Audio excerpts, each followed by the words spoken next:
Hey you guys, it's Britt. Tonight we're here to talk about a comment and a rant that Anna Saccone went on her Instagram. I had some thoughts, so if you're interested, please keep watching.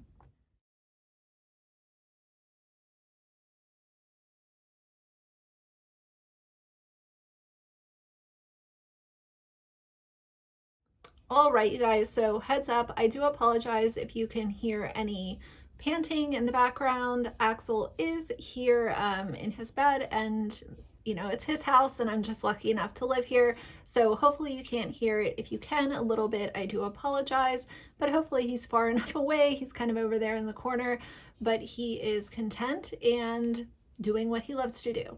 So first, I'm going to read you the comment that was left for Anna. It was actually left for Jonathan, and then we'll look at her Instagram rant. And of course, as always, I will pepper in my thoughts throughout. So if you guys don't know, Jonathan and Anna, they have a family channel here on YouTube. Big following. They've been on the platform for ages, but as of recently, there's been a lot of conversation and a lot of issue around them exploiting their one of their children. Their son Eduardo now goes by Edie, and this has been utilized for content for their channel. And there's been a lot of questions as far as if the child was coaxed into making this decision. How much control do the parents have behind the camera in coaching Edie on what to say and what not to say, and kind of how to respond to what they're showing online? And the overarching opinion from many people has been, if this is what's happening, fine. However, it should not be utilized for content for the channel. I certainly understand the argument of, once you start a family vlog, how can you not show your kids? That is a decision that the parents could make, and they could make it very easily. They're running the channel, they're running the show, they're running their household. It could be a simple announcement to say, we are no longer family vlogging. If and when our children decide that they want to share their lives on YouTube, they can do that later on in life. We are removing them from the channel, and we are removing any content that includes them from our channels, social media platforms. They are in full control. So let's not act like subscribers are holding family vloggers hostage, and once they're showing their kids, they're not allowed to one day say, we are no longer family vlogging. Cam and Fam, I covered her video last month. She made the decision to stop vlogging her family. It's really not some kind of decision that has to have crazy mathematics and engineering behind it. It could just be something that the parents announce. And if you lose, I've said this before, if you lose subscribers because you are no longer showing your children, that is a massive red flag. Those people you probably don't want as subscribers anyhow. Again, that's just my opinion. It might be unpopular. If someone is willing to vacate your channel because you are choosing to protect your children, that is not someone that I would really care if they stay or leave. I don't really think that this rings true for a lot of family vloggers, but I know that there are some out there that really appreciate their subscribers, and they enjoy their followers and they have conversations with them and so on and so forth. If you care that much about your subscriber number that you're willing to want to appease them instead of taking the safety of your children into account, then I would have to, check your morals. That might be time to take some time offline. If you are literally willing to throw away your child's privacy just because you already make that content, you've already shown your kids, so you have to keep showing your kids. If you're in that kind of mindset, then it might be time to reevaluate a few things in your life, and that's just my opinion. She did mark out the person's name. The comment says, "Hi, Jonathan. I've tried to contact you in good faith before about this, but have yet to receive a reply. One more try." And, anytime you contact a YouTuber or influencer that has a massive platform, you probably won't hear back from them. And if you do, it might take a couple of attempts. So I don't think that that is unheard of. But as we keep reading, I think you'll understand why Jonathan chose to not respond to this person, because as we know, family vloggers do not like anyone who is not stroking their ego, buying their merch, praising them for every single thing that they do. They do not like criticism. They do not like opposing opinions. And I think that that can be seen across many different family vlogging channels on YouTube and other platforms. You say that people talk shit about you daily because you take a stand for your trans child. But honestly, I don't see that. I see people having questions regarding Edie's highly personal journey being used as a part of the revenue stream for your business. And that's what a lot of people have been saying. As far as people talking shit, I've said this before, nobody should be talking shit about a child. The children are innocent bystanders in this entire family vlogging conversation. They should not be name called. They should not be a main part of the conversation, because they are existing in a world that they do not understand. And a lot of them won't understand it for at least another 10, 12, 14 years, depending on how young these kids are. Asking an 8-year-old to become the face of an issue on a monetized channel is a huge responsibility in this toxic political climate. I am not saying this as a hater, but as a fellow parent bringing up a child in a trans family. We spent yesterday in Westminster protesting about trans conversion therapy. Edie spent it doing a Harry Potter toy ad, while J.K. Rowling spent the day having brunch with an anti-trans hate group. I think it is this conflict that people take issue with, and I've tried to explain that as clearly and politely as possible. Best wishes, and the name is blanked out. And Anna puts a little caption, "I have a huge problem with this." So let's unpack this as someone who has a YouTube channel. If and granted, I'm not a parent, but just having seen my fair share of comment delivery, formats and different vocabulary that people will use, if I received a comment that was worded like this, I would not say that this is a hater. I wouldn't say that this is a troll. I would say that this is someone who has a very similar, setup as me. It said that she's a parent bringing up a child in a trans family. So this is obviously someone who has a little bit of experience. I would not look at this and automatically say, oh, they're hating. Oh, they're just here to throw shade. I don't see that. And for Anna to say, I have a huge problem with this, tells me that she was pretty upset. So next we're going to read her response, and then we will get into her Instagram video. Anna responds, "So-and-so, blanked out. With respect, you have no idea what Edie was doing yesterday. Our brand videos are filmed weeks in advance. Edie is a Harry Potter fan. We have stated from the beginning that this is very separate from J.K. Rowling's views. It is also absolutely none of your business how we make money, just like it's none of our business how you make yours. But Anna, you're on a public platform, you're making public content for consumption. She's been on the platform long enough. She has to be a little bit more self-aware than this to think that, you're just going to put out a bunch of monetized content and expect people to follow along with your journey and then not share their criticisms or their feedback. But you want feedback if it's approving of everything that y'all are doing.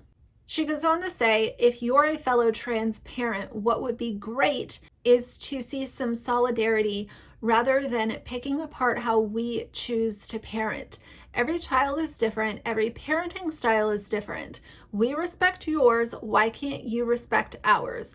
Just some food for thought. And she put the heart. The massive difference between this commenter and Anna and her family is that everything that they do is put out onto YouTube or TikTok or Instagram. So when you're putting things out for public consumption, people are going to have an opinion about that, whether or not there are children involved. I have people literally giving me flack for what I feed Axel. I will show him having a little snack, and I am not kidding you, especially on Instagram. Once in a while, there is literally someone who will shame me for giving him a little pup cup or a piece of cheese or something that is outside of a normal dog diet. Even though it's completely safe for him, he gets it in moderation as a treat. That's why it's called a treat. It's not his diet. You know, so my point in saying that is not to compare parenting to having a dog, but in this situation, no matter what you put out, people are going to have an opinion about it. And even if dogs and kids are not even a part of your platform ever, you could be sharing your workout routine and someone is going to say, oh, you're wearing the wrong shoes. Oh, your form is bad. Oh, you go to a gym that I don't like. It's always going to be something. So to hear her not be able to understand the concept of this is literally someone who clearly has followed along for the journey, has some things in common with Anna and Jonathan. And Anna veiled this comment as something negative. Unbelievable. But before I eat up too much time, let's look at her Instagram rant. Okay, so I don't usually comment on stuff like this because it's so trivial. It's online. It's not even real life. But this just rubbed me up the wrong way because it was a fellow, I'm not sure actually if she... As far as saying that something online is not real life, I understand what she meant by that, but what you're showing through your online presence is real life. So is she saying that what they're showing is fake? Because family vloggers always want to be relatable and transparent and they show you everything, even though it's only a 10-minute vlog. All of those kind of hypocrisies that we always talk about. But if you're saying that things online don't matter to real life, then what is your online presence? Fake? She's a fellow trans parent, or because she said she's part of a trans family, so I'm not actually sure. But I just think when you're... She literally said in her comment, verbatim, she said, I'm a fellow parent bringing up a child in a trans family. So she's a parent bringing up a child in a trans family. Part of a community like that, why not just show love and like compassion to one another? Like, why throw each other under the bus? Like, I just don't get that. That was not throwing someone under the bus. That was sharing her experience, her opinion. She did not name call. She did not belittle Jonathan and Anna. She had some questions regarding the responsibility that's being put on Edie's shoulders. And as far as the monetized content, with Edie being such a large part of their online presence, it wasn't throwing anyone under the bus. Because I wouldn't do that to somebody else that's going through something similar. I don't understand that whatsoever. Also, yes, Anna, but what you don't understand is that you put your life out for public consumption. You chose to share your life with the interwebs, and you should be wise enough by now to know that, like I said earlier, whether or not kids are involved, people are still going to have opinions about what you're putting out. When you're a family vlogger or an influencer and you're relying so heavily on the public to like you and to feel like they can relate with you and feel like, you know, they spend a part of their day with you and all of that, it's all good until it's not. And I see that so often. It's like once they start reacting negatively to these types of comments, it's almost like they can't stop themselves from continuing to go on and on about it. And I would not be surprised if we start seeing rants like this periodically from either Jonathan or Anna. It'll probably be more Anna than Jonathan. But who knows? Obviously, I can't tell the freaking future, because you can tell that she was so bothered by this comment. If the internet is in real life and it's so trivial and it's just not that serious, then why do we have almost a 14-minute Instagram rant basically labeling this person as a hater or a troll if it really doesn't matter and you're so unbothered? Also, you don't have to like me or my family. This was on Jonathan's page, by the way. You don't have to like us, but if you don't like us, maybe just don't follow or don't comment or don't put your opinion on our page constantly. Like, I just don't understand that either. Okay, so I'm actually going to break this constantly. So she's suggesting that this commenter is constantly leaving comments, constantly leaving negative thoughts and opinions on their page. I don't believe that for a second. I think that this comment really pissed her off and she decided to do this whole Instagram video. I don't think that this is someone who is constantly commenting on their stuff. I just don't believe that. I think that she said that just to have people feel bad and get people's attention. Like, oh, this person's always leaving comments. They're always bothering Anna and Jonathan and little Edie. I think that she's full of it. And again, I could be wrong. The thing that I will never understand is you put yourself or your family and your kids, or even if it's just like you and your friends, you put that out onto a public platform and you expect people to watch it and engage with it and like it and support your platform. But then they're not allowed to have any view that is not completely in line with praising you. I will never understand that. I did a video just a couple days ago talking about things to consider before you start a YouTube channel, and they're just little things that I've picked up along the way. And one of the things that I said is you have to anticipate the negative comments before they even come in. And I'm talking about like actual negative comments, not this comment. If you anticipate it before it even comes your way, then at least for me, it was a little bit less of a shock, because I knew that there were going to be people that just didn't like me for really silly reasons. And because I expected those to come in, it did help me a little bit. You cannot expect to be successful on social media, whether that's having a lot of followers, doing a lot of brand deals, whatever success is to you. You can't expect that success to come in and only get praise on your way up. That's just completely unreasonable. It doesn't happen like that. It never has. It never will. And I have like secondhand embarrassment for Anna to even waste her time doing this, because all that it does is confirm that influencers and family vloggers yet again are unable to take anything but praise. a whole thing down because I'm in a ranty mood. I'm due one in a week or so, so this is what you're getting. Okay, so her first line, she says something along the lines of, I've tried to contact you in good faith before, but never got a reply, something like that. This right off the bat irritates me because Jonathan has like over 1 million followers. He responds to messages as best he can, but there's no guarantee that he's going to see your message.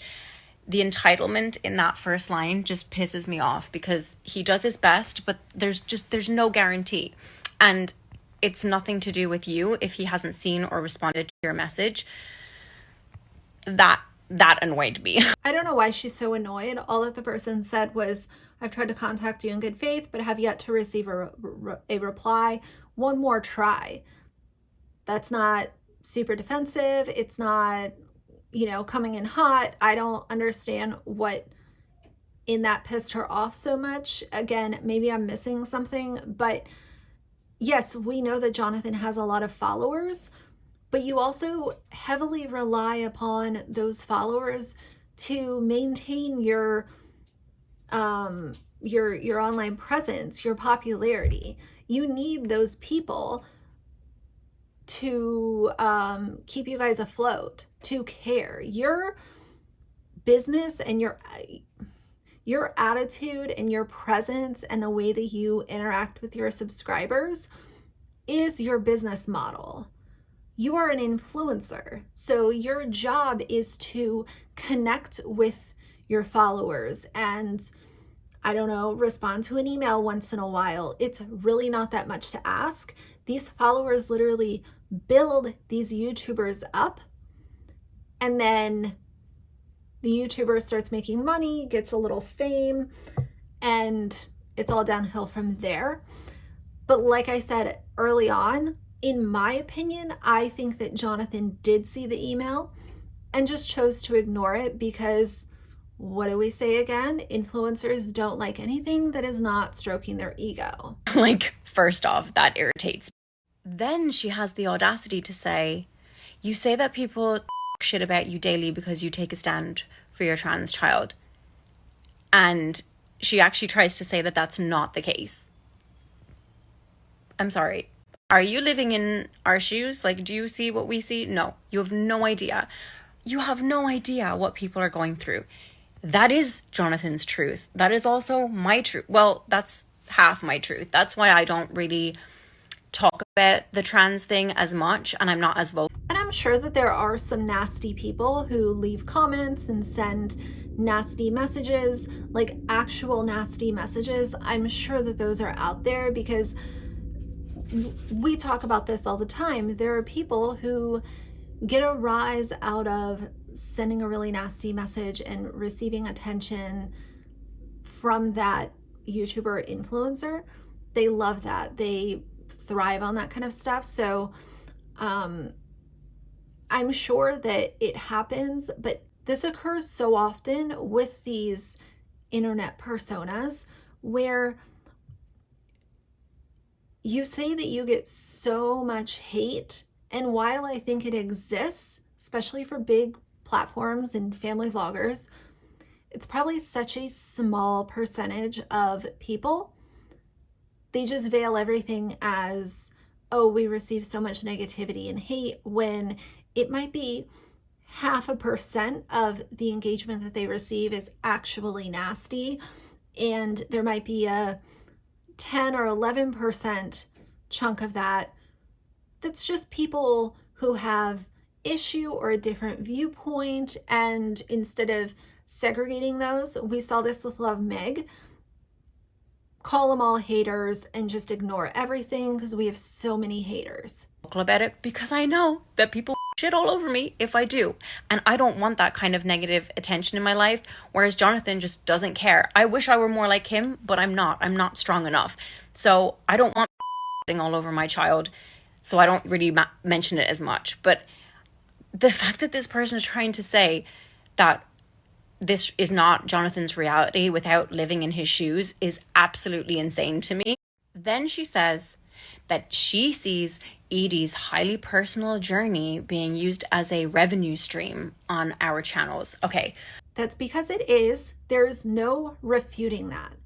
If they wanted to protect Edie and allow Edie to tell her own story if and when that time comes, they could have done that. They chose not to. They chose to utilize it as a way to get clicks and views and kind of revive their YouTube channel. We all know that family vloggers' views and engagement are going down, and that's where you see some of them capitalizing however they can, whether it's clickbait or something that actually happens. They're already reliant upon making money off YouTube, so they have to somehow keep it going. And what a lot of people saw was a very convenient timeline when everything with Edie started to kind of gain traction alongside Jonathan's book coming out and, you know, him coming out with his own video. The timing of it all was very odd. And, you know, again, nobody has an issue. Well, maybe some people do. Most people don't have an issue with the situation itself. It's the fact that it's not being protected. It's being used for clicks and views. That is the problem. So I don't really know how, obviously, if this isn't what you do for a living, you would not know how it works. But we don't make money from TikToks unless they're like a paid for ad, which she's not referring to because she's specifically saying Edie's journey. So no TikToks or reels or anything like that specifically about Edie's journey have made money. She's talking about YouTube, Anna. Let's get to the point. She wasn't talking about TikTok. And even so, I am pretty sure that they make something off of their TikToks, but I don't know. So I cannot even begin to guesstimate what they make off their TikToks. Let me, Social Blade is usually on the lower end, but let's look at their Social Blade. Their estimated monthly earnings are around, I would say 5K. I would bump it up a little bit. And annually, they're estimated to be, I would say, around 60K. So they've lost 10,000 subscribers over the last 30 days. And yeah, they're not really gaining. They're definitely on the decline, but obviously they have other streams of income for sure. But we're not talking about TikToks. Obviously, that might be difficult for some people to understand, but that is how it is. Like, we don't make any money off of just a rant, like a standard TikTok or reel, unless it's an ad, like a paid partnership ad, like with a sponsorship deal, which I will get to in a second. I'm losing light, so I had to turn around. The other thing about Edie's highly personal journey is that, so no matter what we do, we get hate. So she completely skips over their YouTube monetization, which is definitely where they have utilized Edie's journey and used it to get more attention than they would have if they weren't talking about anything to do with this and protecting their child. So you're just going to completely glaze over your AdSense? Okay, Anna, people were, this commenter was talking about YouTube monetization. And she wants to rant on for a couple seconds about TikTok and Instagram Reels, which I still don't even know. She could make money off TikToks. I'm not sure. But you're just going to not say anything about YouTube, which is their main point of monetization as far as video content goes. We've been doing this for over 10 years. This is how it always goes. You just get hate for no matter what, because people are always going to disagree with you. So in the very beginning with Edie, I wasn't as vocal about stuff and Jonathan was more vocal. He was told that he was exploiting her. I was told that I was anti-trans, that I was transphobic, that I had a problem with it. I was hated on and sent hate mail every single day, but so was Jonathan for the opposite reasons, which just proved to me even further that you can literally do nothing right. You're damned if you do, damned if you don't. Doesn't matter what way you come at this issue, which is not really an issue, but doesn't matter whether you agree with what we do or not. this is how we make. I think that more people would have been in agreement if they would have come out and said, this is what's going on, but we're choosing to respect our child's privacy and not have this as part of our presence online. And I hope that subscribers understand that. I hope that you guys get that. I can guarantee you they would have received a ton of respect from not only their subscribers, but other people online, commentary channels, other people that have talked about this. And this comment that she went off about would have never even come to existence because they would have chosen the privacy instead of utilizing it for clicks and views. A living. This is how we've made our living since 12 years ago when we first started. We make online content. Our children are part of that. Whether they choose to be in the future or not, nobody knows. And that goes for any of the children, not just Edie. So why not allow them to make that choice down the road? Right now, you're making it for them. So instead of saying, okay, well, down the road, they can decide. If you're supposed to be the protector, then you could have made it early on for them. And then later on say, do you guys want to be part of this YouTube channel? Edie's personal journey, this was something that was chosen by her to share. I personally believe that not sharing it would have been more down. She's way too young to understand the implications of all of this being put out onto the internet. Way too young. There's no way that can be refuted. The child is so young. There's just no way that a 5, 6, 7, 8, 9, 10-year-old can really understand what a vlog means, what having 1 million people as subscribers really means, the impact, the ripple effect, the opposing opinions, all of it being put out for public consumption, and your parents choosing to share it instead of protect you. Damaging for her because every other child is living of our children are living their truth through our videos. She wouldn't have been had we not shared that she's trans.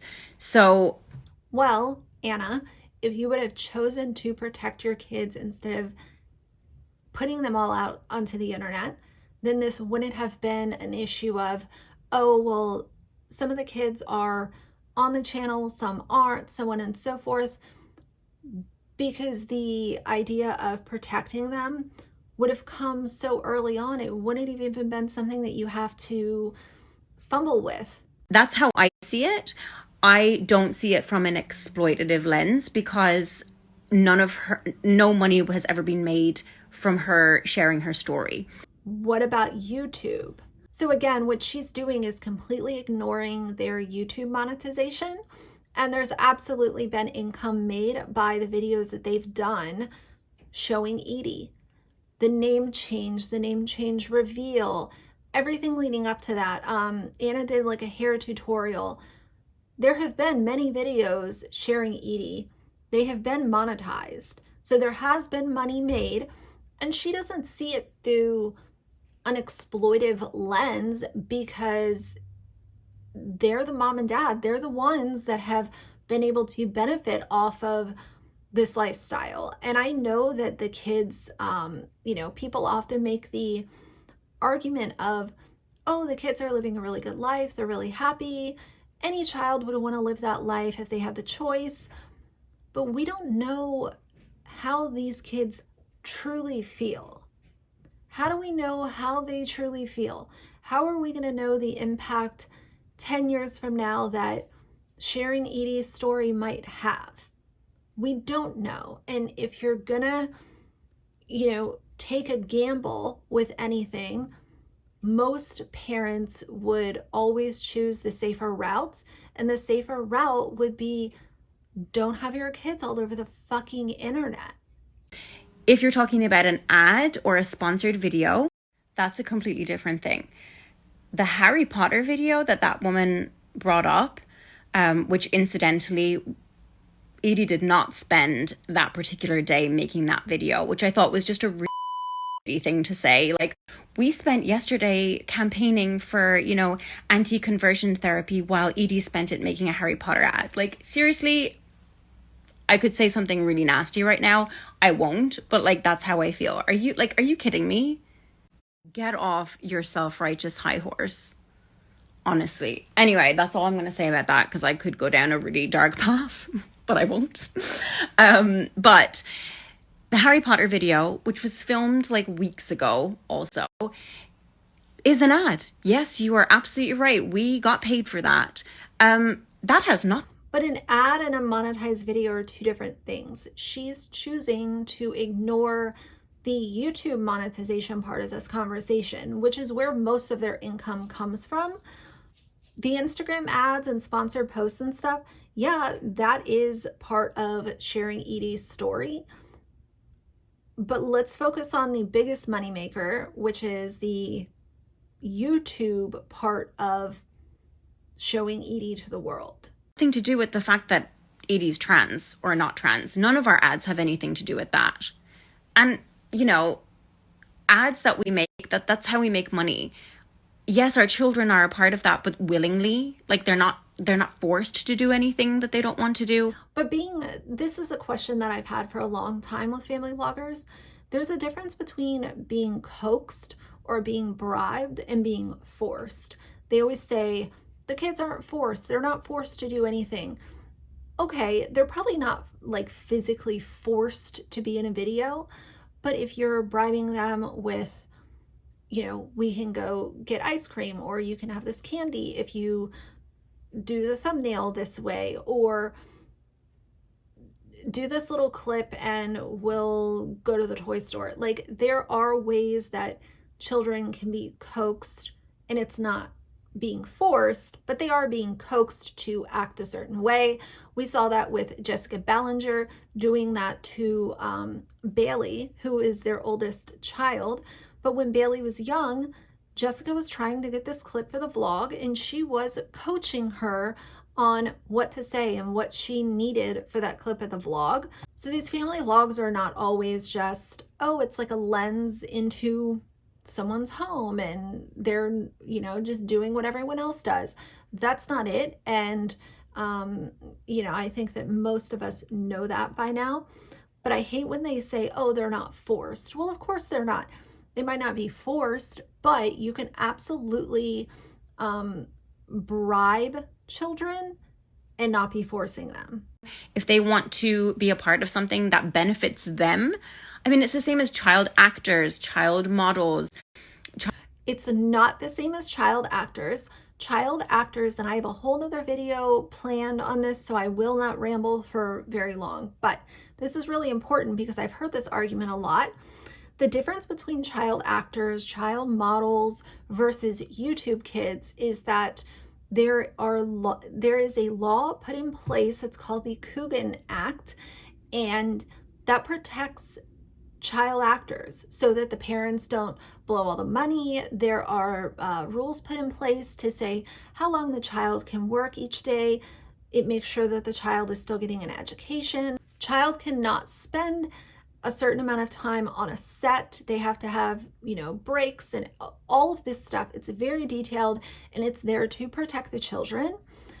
But with vlog kids, their set is their home. Their set is their bedroom. And, a vlog could be clips during the entire day, from the second that they wake up to the second that they go to bed. When family vloggers go on vacations, they're not, sometimes they're not like a normal vacation because they are vlogging the entire thing. And when you're vlogging with kids, the kids have to be on, they have to be, you have to be doing fun stuff and you have to be entertaining, or else it's just going to be a boring vlog. And maybe some people are okay with that. But the comparison from child actors to YouTube kids could not be more opposite, because one has protections and the other does not. Well, like, all of those things are exactly the same. How are they any different? And it's something that benefits them. Like, the children get to live a great life. Our kids have a great. But let's also talk about the part of the protection where it guarantees that the parents will not blow through the child's money, where again, YouTube kids don't have that. So even if they're having, she's going to talk in a second about these extravagant birthday parties and stuff, and that's cute and all, but just because they're having cute birthday parties and maybe they could go to, Disney or on these fun trips once in a while, that doesn't guarantee their future. Parents will blow through money.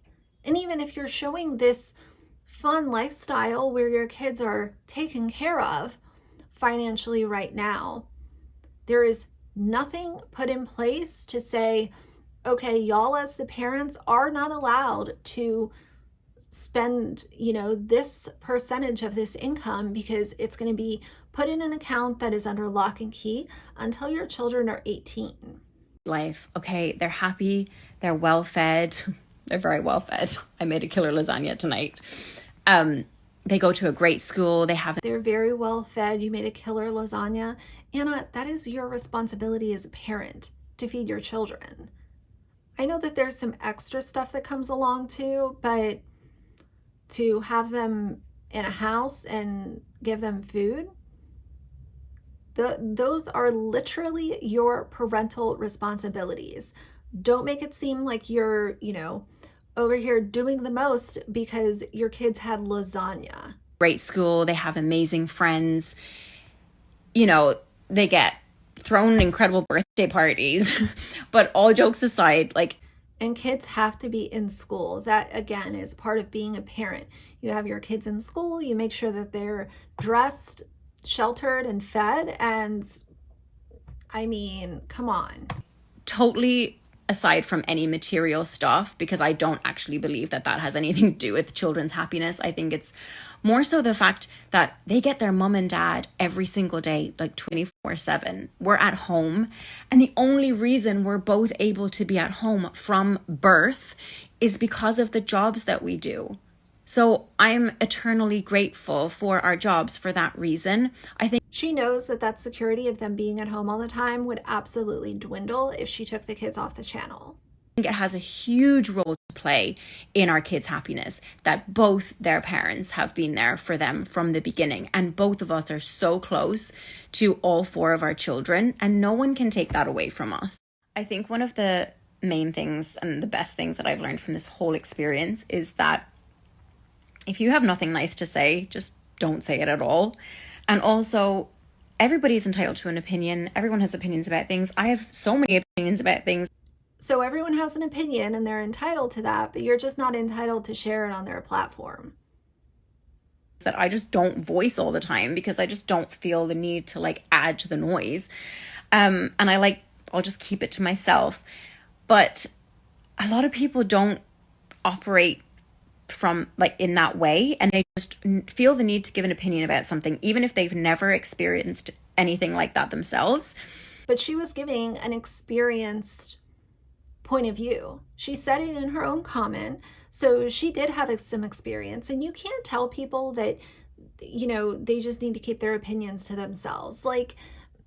Do better. This person was not leaving toxicity or real hate or anything. You would swear that this comment was just the worst thing ever said to any family vlogger. The way that Anna's reacting right now, it's way too much. It's ridiculous. And like I said before, they've been on the platform long enough. They should know better. And again, you can't tell people that they're entitled to their opinion, but they just can't. They don't have the entitlement on your channel. Okay. Sometimes it's better to just sit back and keep your mouth shut, especially like I said, if it's something that you've not been through before. I probably had opinions, but this person has been through something very similar, as she said in her comment. I mean, I'm not really sure. I don't really get involved in things that don't concern me, but I probably did have opinions that I just kept to myself. But when you're putting public content out for consumption, and that is your job, that is what's paying your bills and giving you this extravagant lifestyle, those people who helped put you there are absolutely allowed to have their opinions. And if you are so bothered then don't respond to them. Literally, she went onto Jonathan's page, found this comment, and did this 14-minute video. So it wasn't even on her page. About raising trans kids or like what people should or shouldn't do. Actually, having said that out loud, I don't think I ever did. But let's just say for argument's sake that I did.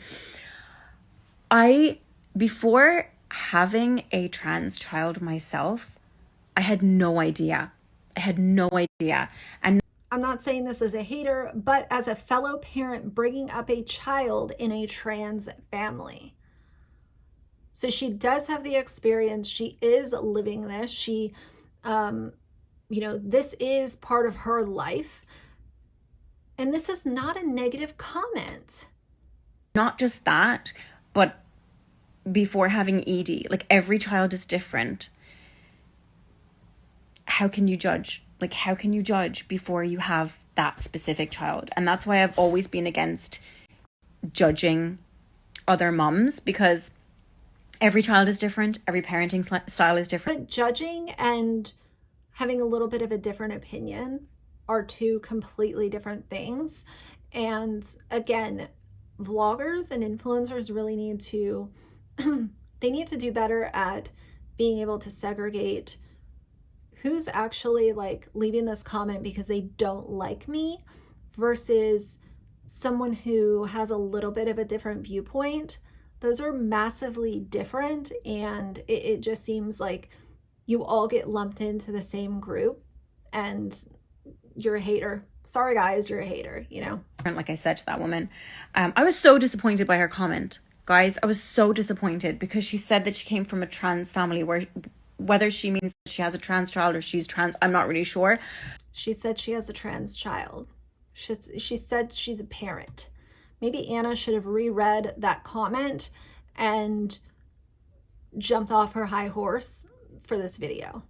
But like, where's the solidarity? Like, where's the camaraderie? Where is that? She wasn't being rude. No, you just want to, shit all over somebody else's parenting style just because it's different to yours. I just don't have any time for that. I'm sorry. Like, and you but if you're going to say that your parenting style is exploiting your children, then that's not really something that I would be too proud of. I fully realize that everyone has different parenting styles. Everyone has different lifestyles, different, viewpoints. That's what makes us all human, is we're all a little different. But I don't really think that I would say, trashing my kids' privacy, especially my child that is going through a little bit of a different chapter, when I could have chosen to use this as an opportunity to protect all my kids. And I chose to continue to make content and say, fuck their privacy. That's not a badge that I would wear with honor. I think you're so much better than us because you went to Westminster. Good for you.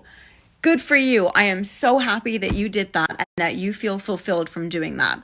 No, I think that the main point of her comment that I walked away with was that she and many other people have issue with Edie's very private story being told on a massive platform, and not just YouTube, TikTok and Instagram as well. I personally don't feel like I need to do that, but it doesn't mean that I don't have the, certain views or that I don't care about certain things. God, I hate people like that. I'm sorry. So Anna doesn't feel like she needs to be an activist, and she doesn't feel like she needs to protest for trans rights, and she doesn't feel like she needs to stand alongside other people who are trying to, be an ally as well. She doesn't feel like she needs to do that.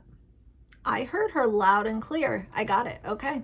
That comment just rubbed me up the wrong way. And then also, like, how dare you say that our reality isn't our reality? Like, you have no idea the level of hate that we get on a daily basis. I just choose to ignore it.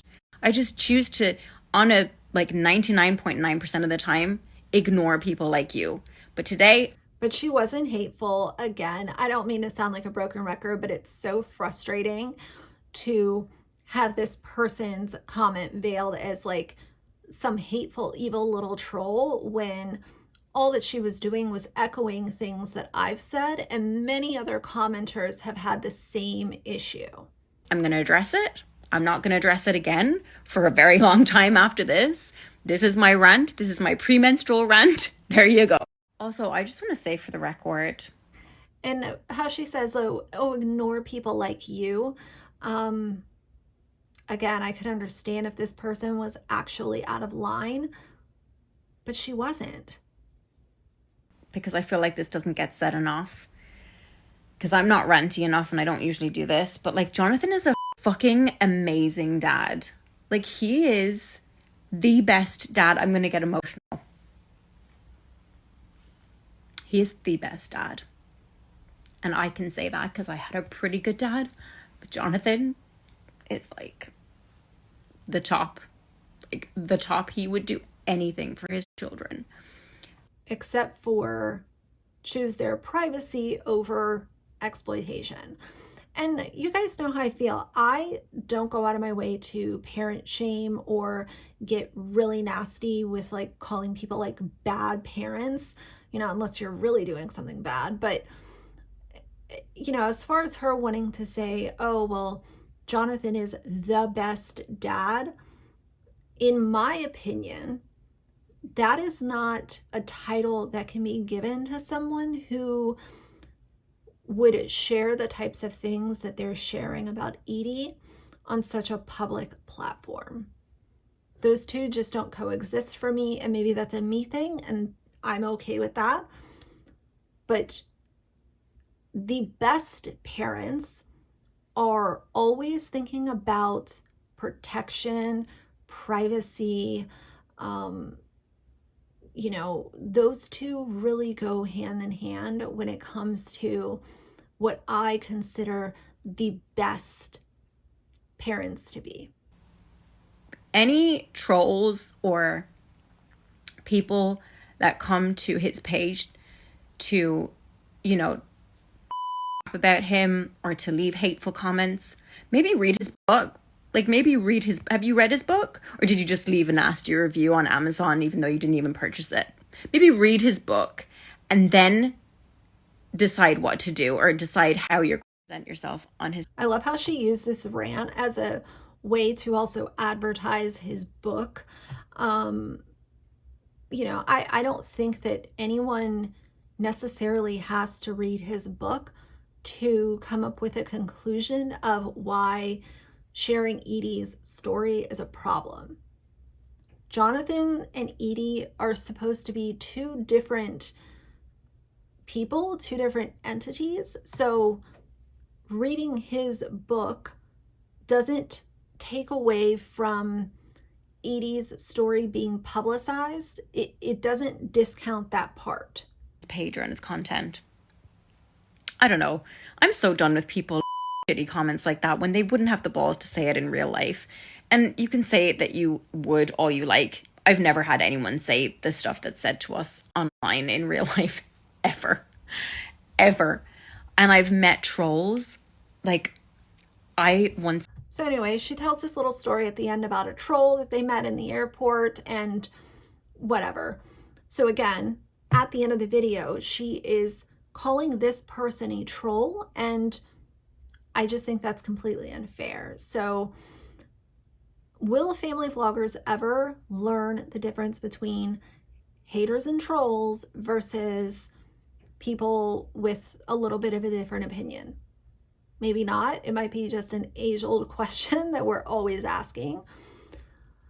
But I felt like this comment was nicely worded.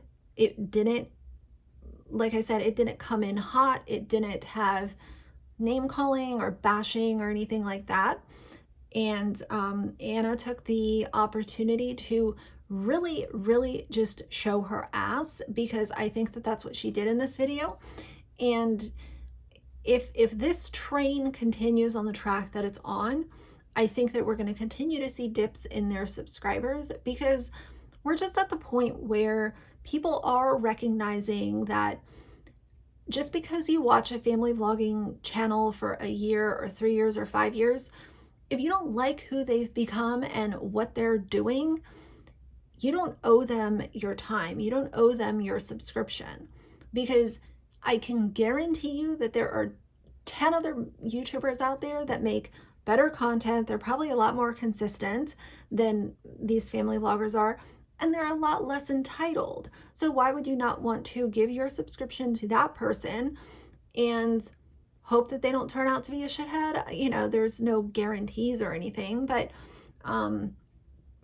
there are people on this platform making really amazing content. They're choosing to not exploit their children. And, you know, I think that those are people that deserve a subscription. Those are people that deserve the time of day. I'm just completely over entitled family vloggers and influencers. I'm sure you guys can tell that by now, but I wanted to take this opportunity to talk about this and, you know, show this Anna just like acting a damn fool. You know, there's really no other way to describe it. But tell me what you think about all of this. So for now, if you like the video, please leave a like and a comment. And if you'd like to see more from me in the future, please subscribe. I'll see you guys soon. Bye.